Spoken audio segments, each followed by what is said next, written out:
What you're doing in that moment when you can look somebody in the eye and be present for that conversation, you're building relationship collateral. And that's so much more important than just doing a lot of work. Yes. Because when you really think about what's important to you, what you want to be known for, don't you want to be known as someone who cared and listened and worked with people instead of just being dismissive or preoccupied all the time?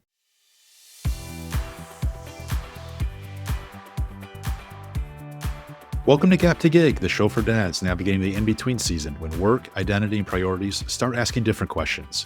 Here we talk about what that season looks like and how to move through it with intention. I'm your host, Michael Jacobs, and today's guest is Carol Enneking. She brings a perspective I think a lot of dads will recognize immediately. Carol spent decades inside high responsibility corporate roles, including serving as Global VP of Talent and Leadership.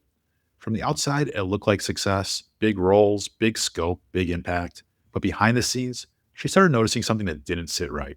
The people who looked the most successful were often the most exhausted. Instead of chasing better balance, Carol began questioning the idea of balance itself. That work became the foundation of her book, The Rebalancing Act, and her work today helping high achievers pursue success that actually holds up in real life. Carol, I'm excited to chat with you today. Welcome to the show. I'm so glad Thank you're you. here. Glad to be here. Thanks for having me. My pleasure. I appreciate it. So I want to start where I think a lot of dads who are listening are probably settling in right now.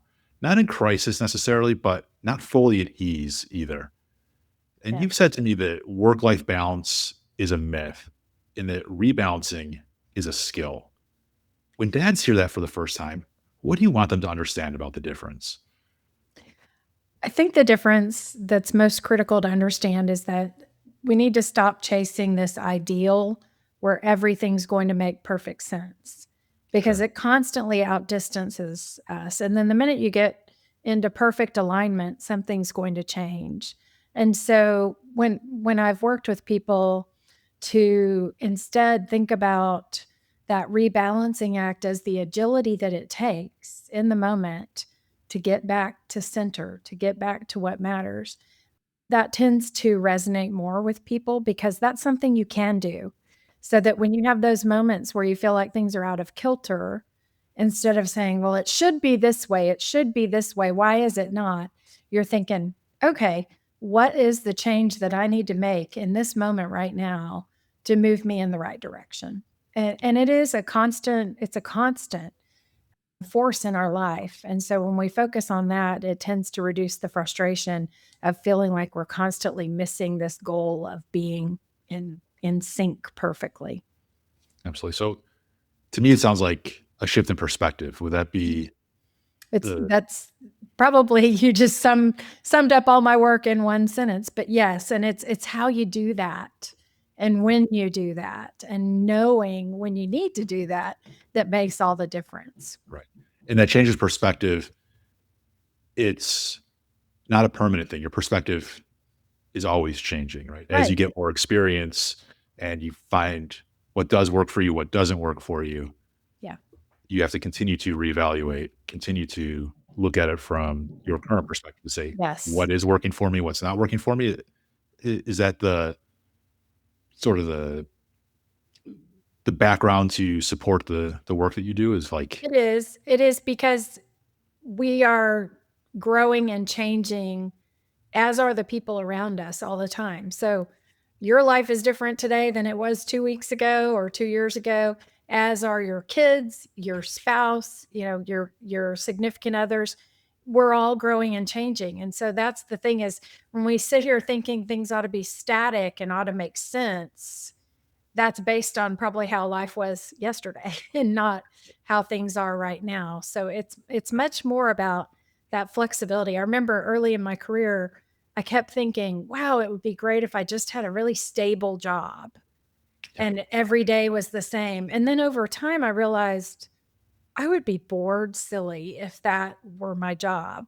And so instead of regretting the flexibility or wishing it away, I learned to use that as an asset and to embrace the fact that I'm flexible and I can respond to ever changing situations.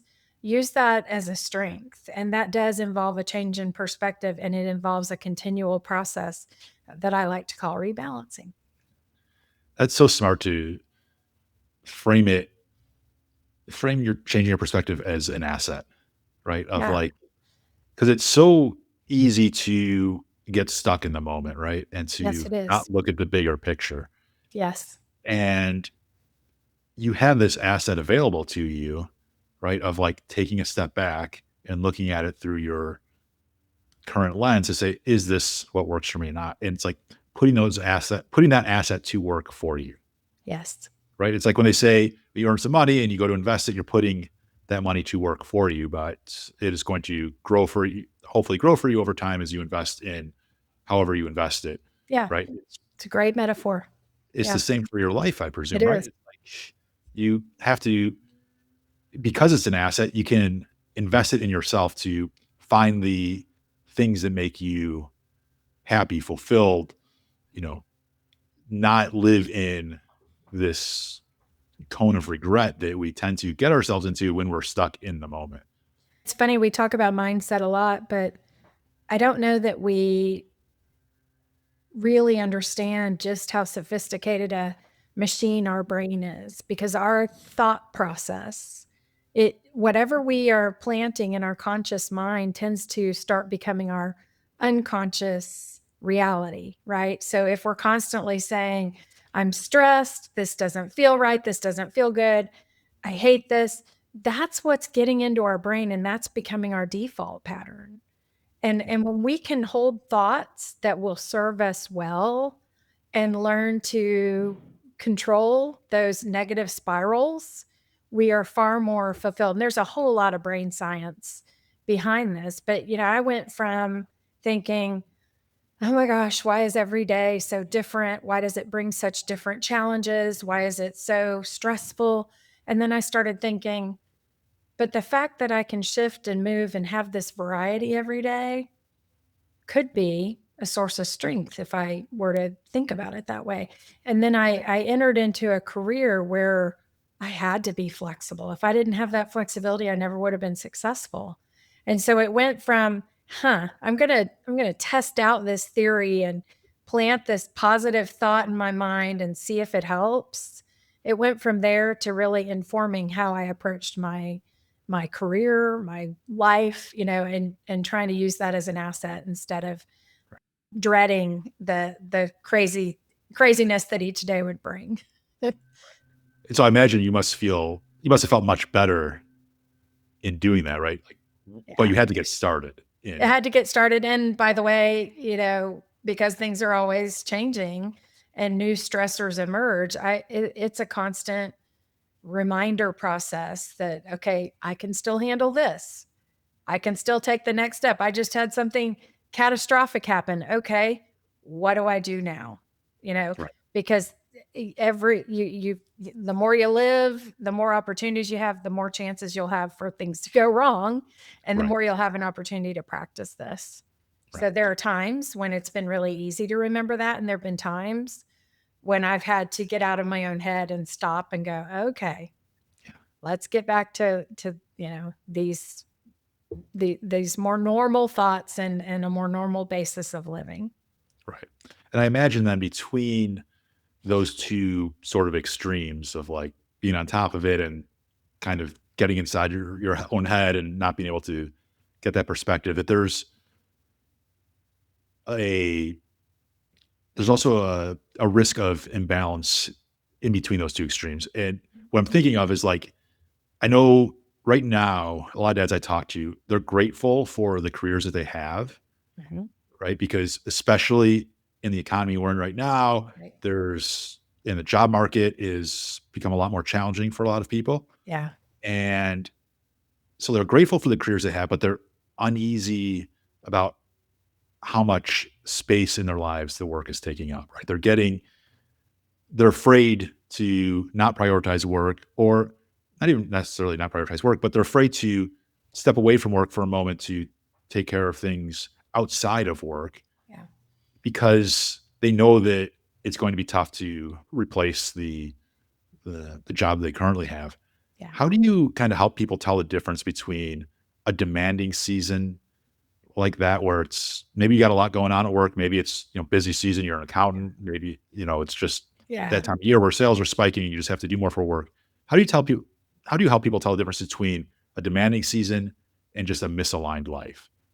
Oh my, there's so much to unpack here. There's so many reasons that you can get to that point, right? And it's funny, I just had a newsletter this week for my community and it's it was I think the title was you can be overwhelmed and excited at the same time or exhausted and exhilarated at the same time. Those two things can coexist Right. and that's okay and that's probably going to be expected and here's why. When you're ambitious and capable and smart and dependable, the kind of people who have jobs, those skills are your strengths, but at the same time, they can start to become weaknesses if they're overused and you don't know when to dial them back.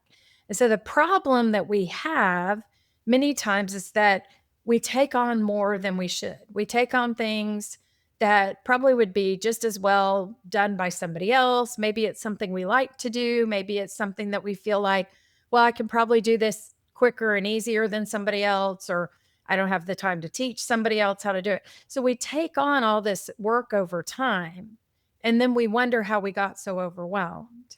Right. And so when you talk about the difference between a demanding season and a life that's out of balance, I think the question is how long of a period of time are you existing in that demanding overload?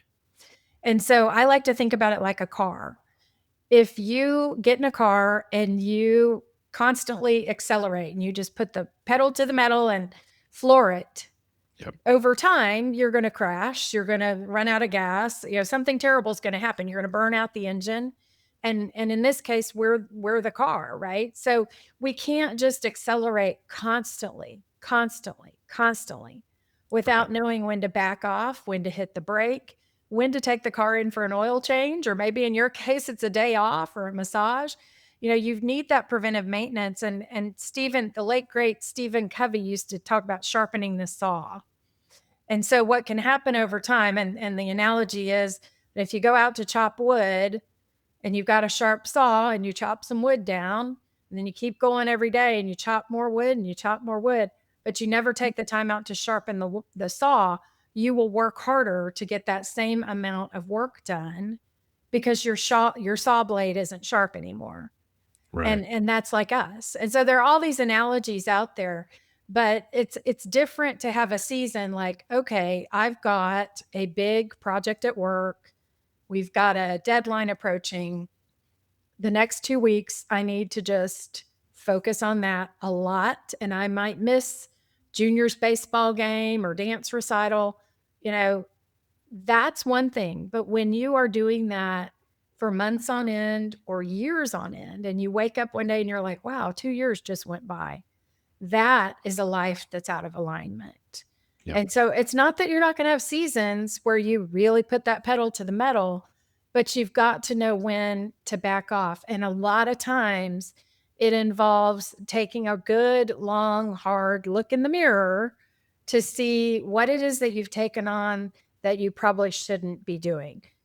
Because when we take on so much, wanting to be 100% productive or not waste any time, or we tell ourselves all these stories about how much we can take on, but when we fill ourselves so full of things to do, we don't have any time left to be fulfilled, and Yep. we don't have any time left for the inevitable curveballs that are going to come our way. I'm in the stage, my kids are grown now. Used to be that you never knew when you'd have a child sick or something come up with school or whatever. But in this case, now for me, it's more about being a caregiver for aging parents. Right. And so I'm so thankful that, hey, when my mom fell, I could drop everything and be at the hospital with her. And that's because I've worked to have some margin in my life where I had some white space that I could realign, rearrange, because when things like that happen, you don't have a choice. I mean, you've got to be there. But we tend to have so much on our plates already. And then the worst is, I told you I could unpack a lot here, but it's always interesting to me when people wear busyness as a badge of honor. I'm Yes. so busy, I'm so busy, I'm too busy, I'm so busy. I can't see you, I can't go for coffee, I can't have lunch with you, I can't do this for the kids because I'm just so busy.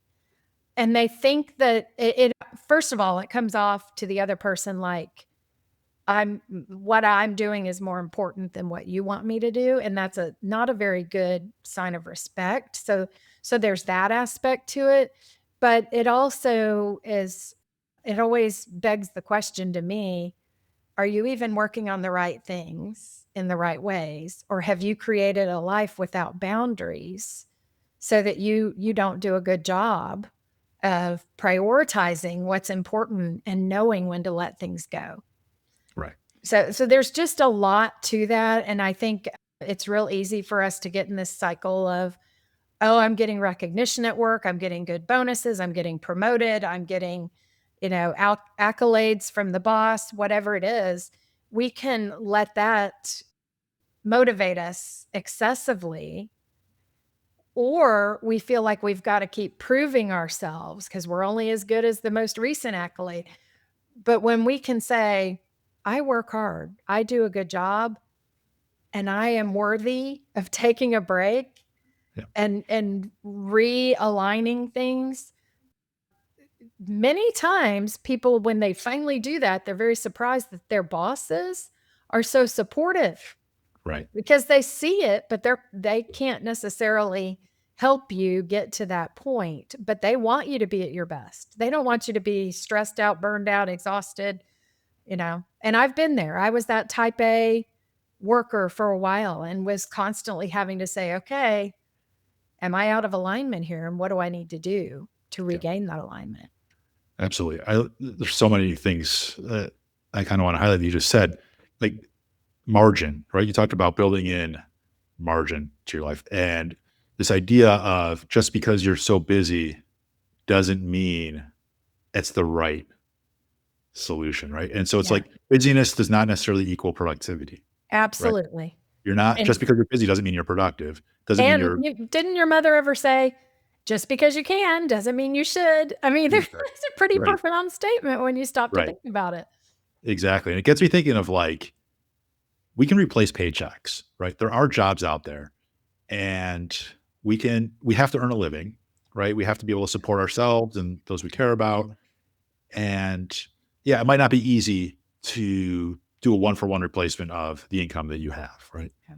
But what's a lot more difficult than replacing an income is replacing time with those you care about. You Right. cannot get back those dance recitals. You cannot get back those ball games that your kids played. You cannot get back those meal times, those dinners where you guys just cracking up, making jokes with each other, and just building this bond. Right? You Yeah, can't. Those are irreplaceable. they are. Paychecks are replaceable. Right? And the only way to you're not striving for perfection here, from what I gather from what you're saying. Right? It's not about making sure you are 100%, every time your kids have an activity, you are there. And like you might have a work trip and you just cannot get to a practice or a game. And Right. that's okay. That's The okay. key is to find a way to have both coexist in a way that is healthy for yourself and those that you care about. Not that one completely overtakes the other. Your goal is not for a perfect attendance record, Right. right? Your goal is to show up and be active and be present in those individual moments, but you have to be able to show up to both, to everything, right? Like Yeah. you just have And to find what is the right alignment for you, right? Which I think goes yeah. back to the idea of like rebalancing. Yeah, Yeah. and it's funny because now my kids are grown and gone, but I asked them a question. I asked each one of them separately, "Did you ever feel like there was a time when my work was more important than you?" And we have good relationships. I'm very close with my children. They're 26 and 28. And I know they would answer honestly, and they said, "No." They said, "We knew your job was really important to you, but you also made us feel important when you were with us." And the reason I want to share that is that I was not perfect. I did miss some practices. I did miss other things occasionally. I had a great team of other parents who would fill in, send pictures and videos if I couldn't be at something. I didn't always have the most gourmet lunch for my kids or the most amazing dinner, but we sat around the table and we had conversation.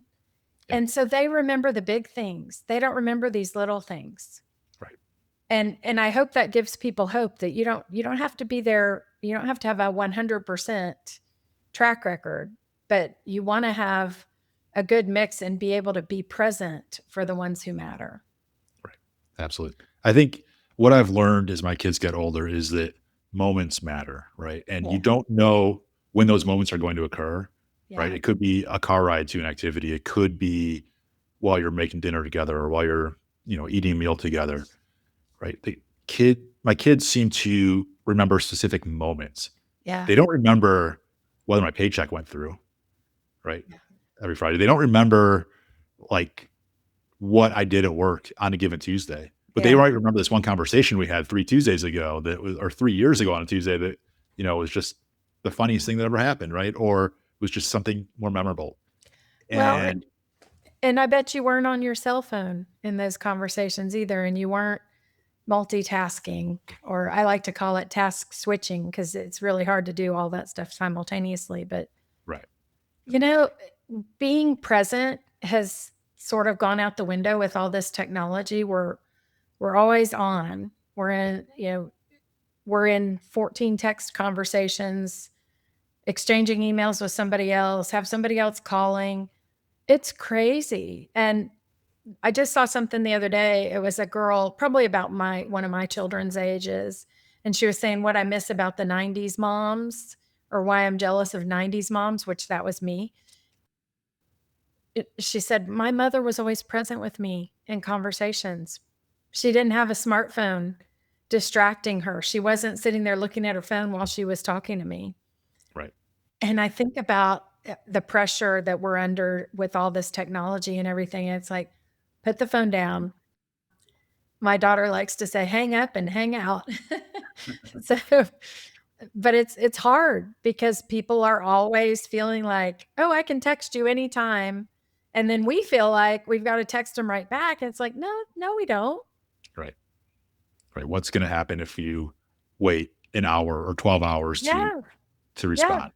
99 out of 100 times, it's not gonna make a difference, right? And it is so difficult to put the phone down sometimes, right? Like, It even is. if it's not work related, right? It's just we might just be scrolling through Scrolling. social media or looking at Mhm. pictures or whatever it may be. It is difficult to do, Yeah, but to become conscious conscious of when you do that is so important, it right? is. Like, it's difficult to do, but you have to just recognize it once, then it Yeah.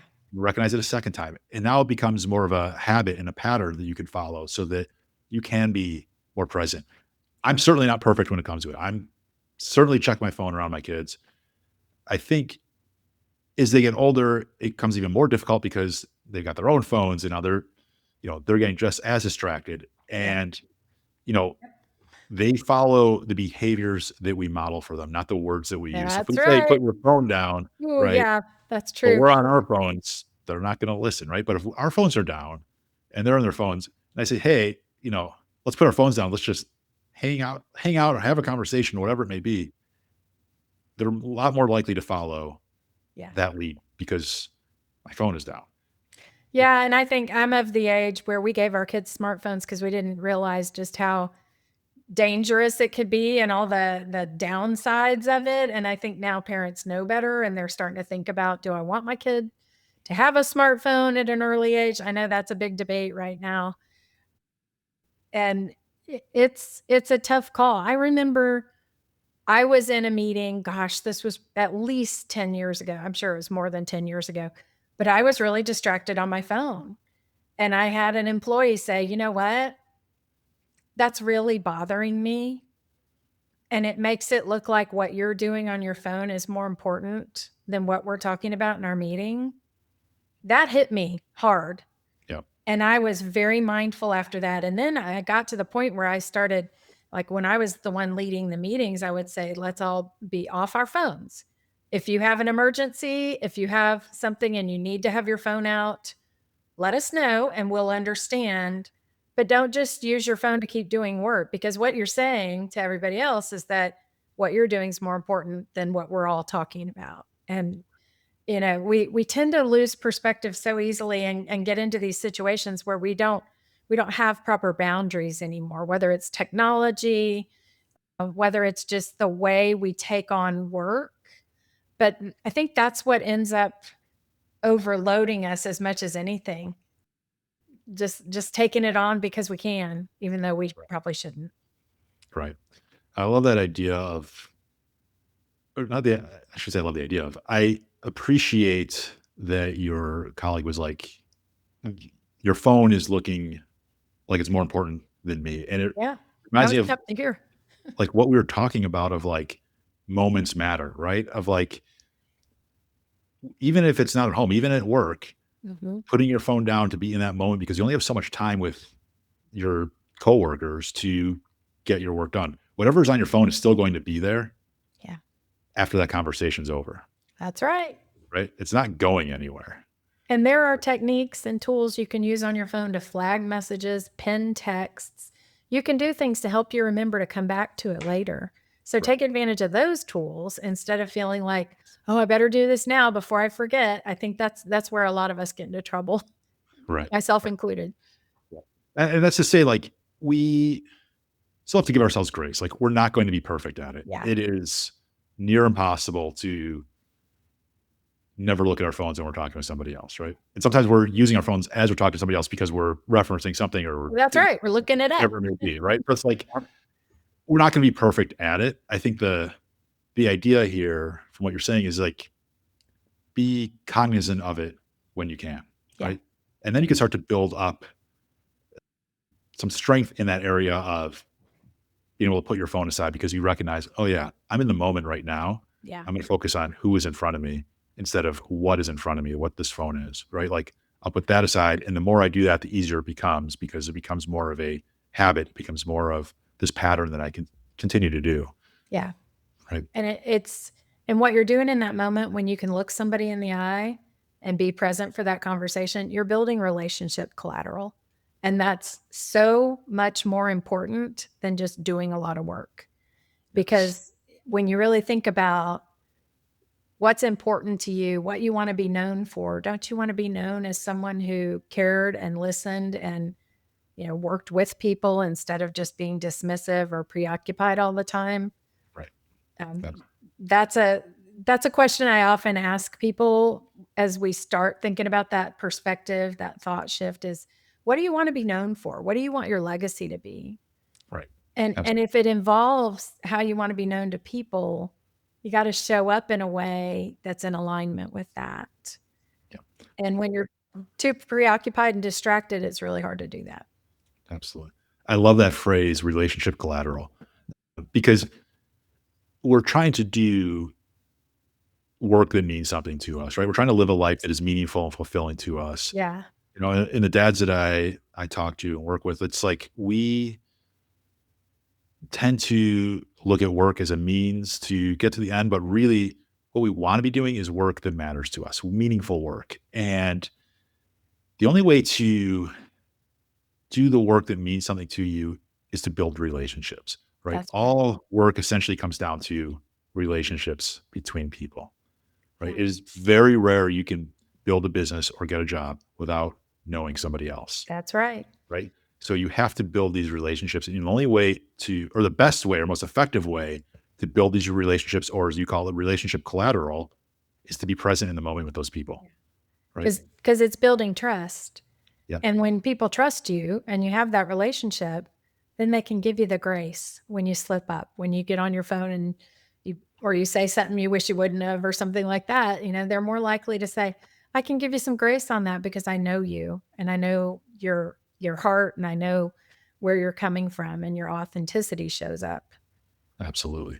And then with, you know, back to phones for a second of like, phones take up our time and our energy, right? Oh yeah. And the more dads I talk to, the more I hear, I don't have enough time, right? There's not enough time in the day. Yep. And when I talk to other dads, many of them assume that the answer is better time management, right? Yeah. Like that is what it is. Like, I just need to find more time in the day. And Yeah. yeah, maybe there's something to do with your phones, maybe it's not. But is that the right place to start? Or is there something somewhere else we should be focused on to kind of live a more aligned life between work and home? Yeah, I think time management is a symptom of a time management challenge is a symptom of a deeper issue. And so by chasing your calendar, you're not necessarily going to fix that deeper issue. And I Sure. think it starts with I think you have to look at your life holistically. So if you think about your life in different areas, you've got work or your vocation, you've got family, you've got social, financial, spiritual, health. I'm forgetting a few, but there's 7 or 8 key aspects to your life. Sure. And when you think about, let's say you could rate yourself from 1 to 10, 10 being the highest on how well you're doing in each of those aspects. When you are trying to be a 10 on all of them, that's a recipe for exhaustion and burnout. Right. But a lot of times you may be a 10 at work and you're a 2 with your family because work's taking all your energy. Or, you may have a 10 social life, but your financial life's a 2 because you're spending all your money going out every night.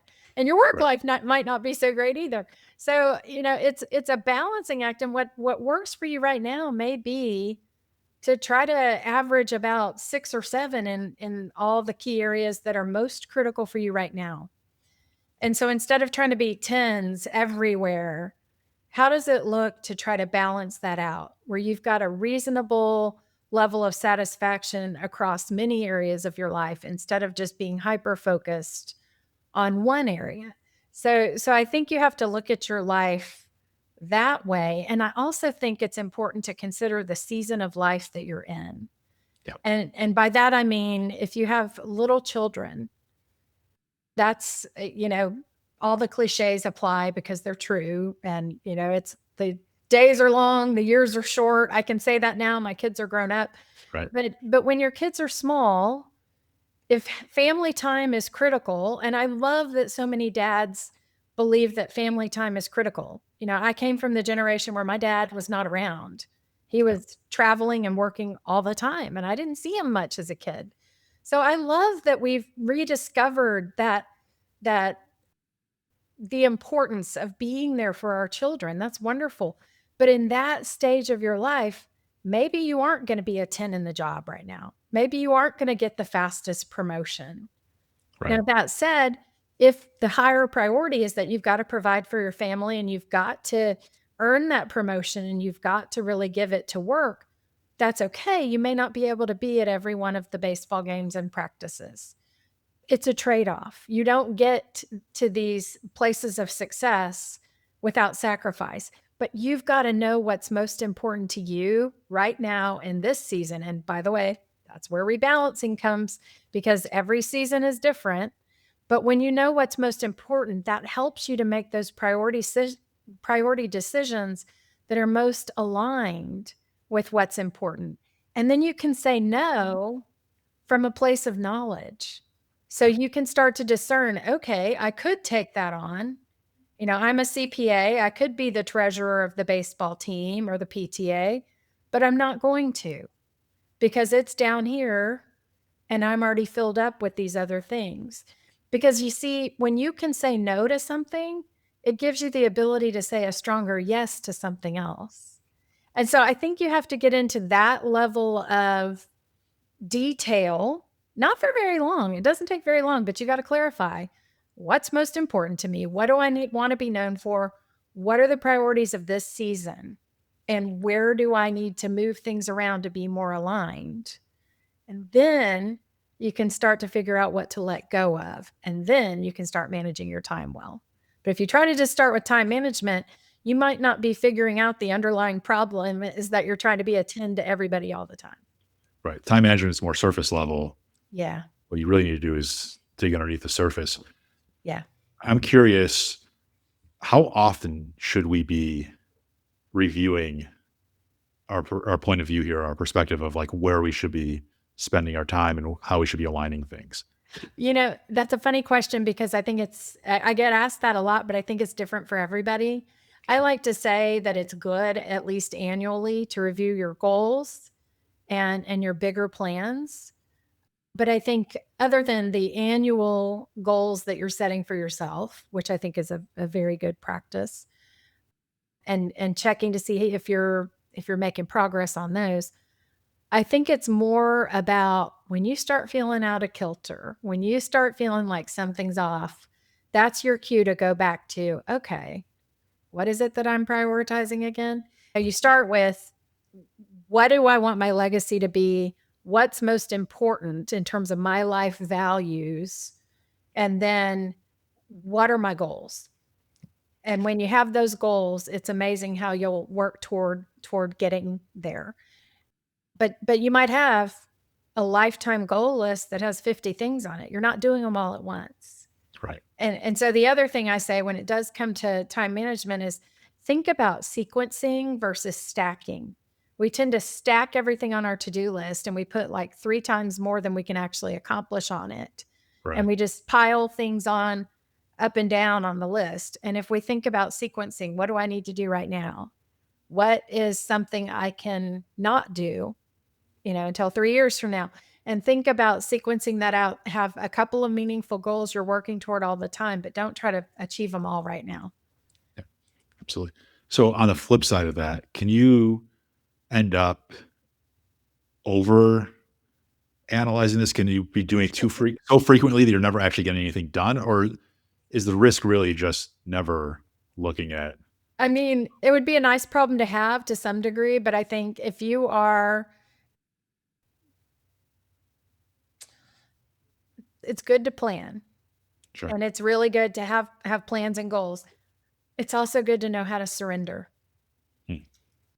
The word surrender became very important to me when my life it came crashing down around me about, gosh, 12 years ago. Yeah, 12 years ago. And learning to surrender my plans.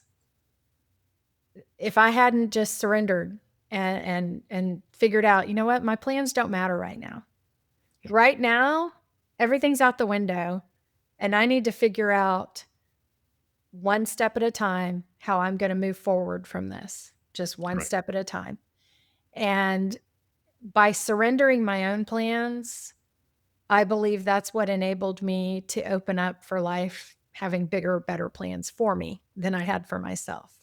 So I think the danger is, are we so busy trying to plan everything? And then I think you also have to question your motivation with the planning.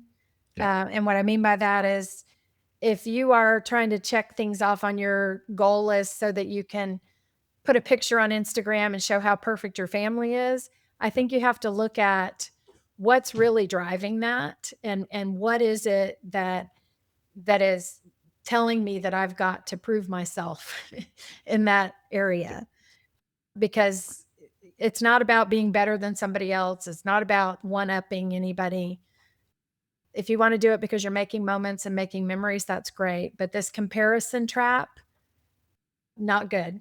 When you give that up and start saying, I'm only in comparison with my best self and what I'm capable of doing, you're a whole lot happier. Yeah. So there's a lot to your question. It's a good question. But I think you got to examine your motivations and examine whether you're planning so much that you're not allowing any room for the unexpected that might Right. be great. Yeah. Absolutely. I love the idea of one step at a time, right? I talk about this a lot of like, you can't do it all at once. Yeah. And, it goes back to you mentioning, stacking versus sequencing, right? Sequencing, you can take it one step at a time. If you Yep. have a big mess you have to clean up, a big physical mess of debris or whatever it is, like Yeah. maybe you're cleaning out a Yeah. closet, right? And you are trying to take things, you want to get your closet cleaned out. You don't just take everything out of the closet and just Just toss it. toss it, right? You kind of have to go through some of that stuff because you still have to Yep. wear clothes at some point, like Yeah. you wear some of the stuff you're going to keep, some of you're not. So how do you start, right? You start with the first piece, right? Grab one thing, Yep. then you grab a second, right? And you start to maybe make piles, right? And then Yep. once you have your piles, you can then, determine which ones are going back in the closet, move those back in the Yep. closet. Which ones are going to the donation, you take those to the donation. Which ones are worn through and have to toss, you take those, you toss those. But you do it in steps, right? You're not, Yeah. with each piece, you're not going, okay, I'm going to donate this piece. So I'm going to stop going through my closet. I'm going to go drive to the donation center, drop it off, come back, Yeah. take the next piece and go, oh, I'm going to throw this one away. So now I have to go downstairs and throw it away and go back up to the closet. Like, it's an insane way to clear out your closet, it's also an insane way to To clear live out your your life, life. right? Yeah, yeah. You take one Great step, analogy. right? I just went through cleaning out my closet, so I can appreciate that. Yeah, I think I need to clean out my closet now, so maybe that was subconsciously in my head of like, "Oh, I should be doing this." But it is again, like, it is hard to recognize that we need to reevaluate, Yeah, right? But it's not hard to implement if we actually take the time to do it. yeah, And when you say take it one step at a time, sequence it, it becomes more practical. I start to realize like, yeah, we can do this, yeah. right?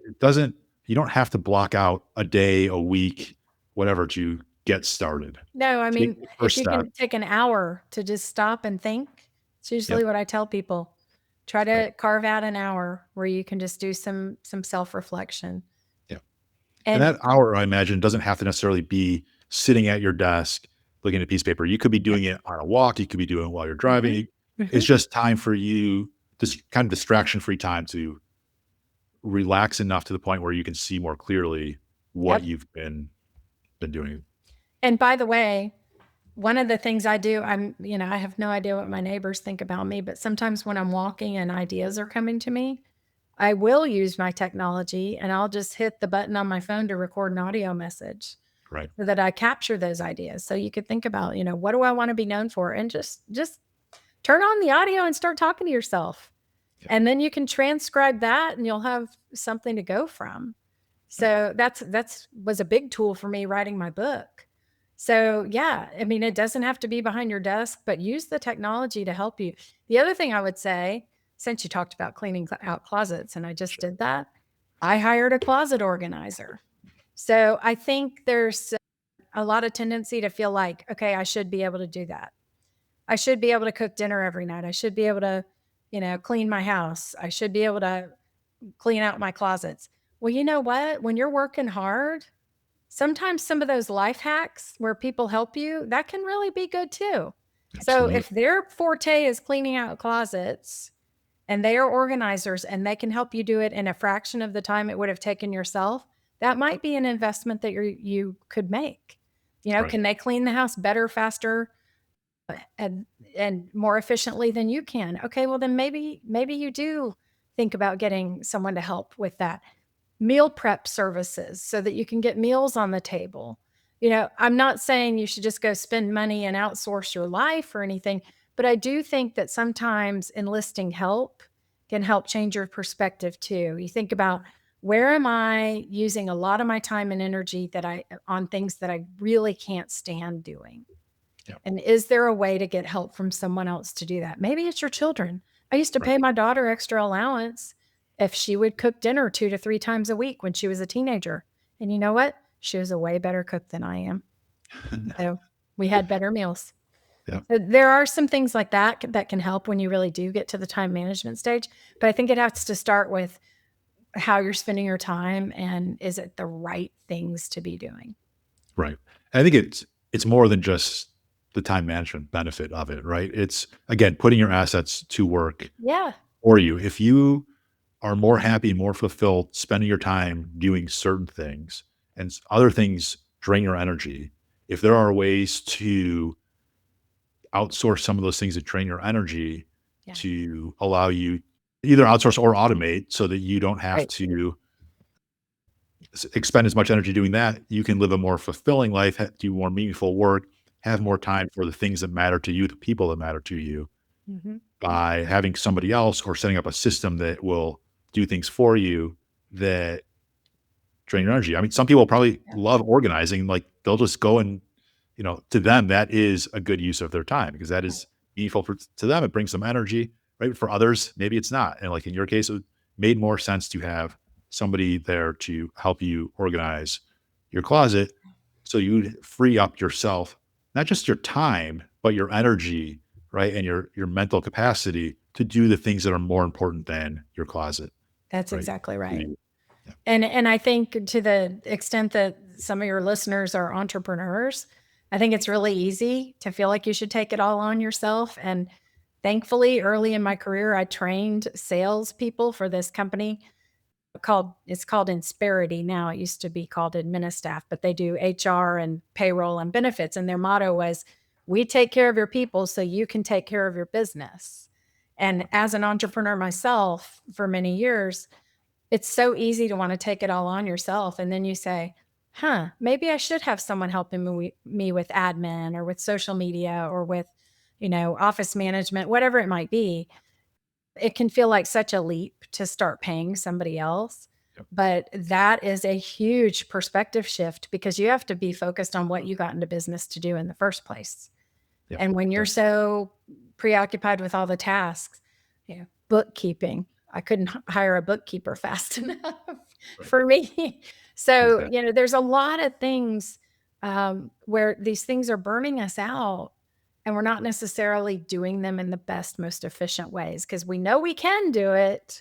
So we just keep taking it on ourselves. And then we don't know what our limits are until we reach them.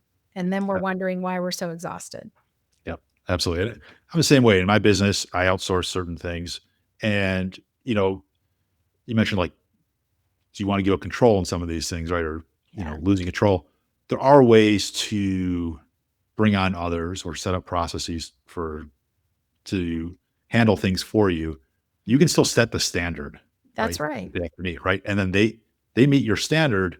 Somebody you can bring on to do some of that work for you, so you can focus on what's more important to you. Again, like they say, the old saying of like surround yourself with people better than you, smarter than you. Like Yeah. that is the purpose of outsourcing some of these things. Yeah. Is somebody can do it more For efficiently sure. than you, do better than you. You can get a bigger return on investment by focusing on something else. And sometimes that investment is yourself. It's not a financial That's investment, right. right?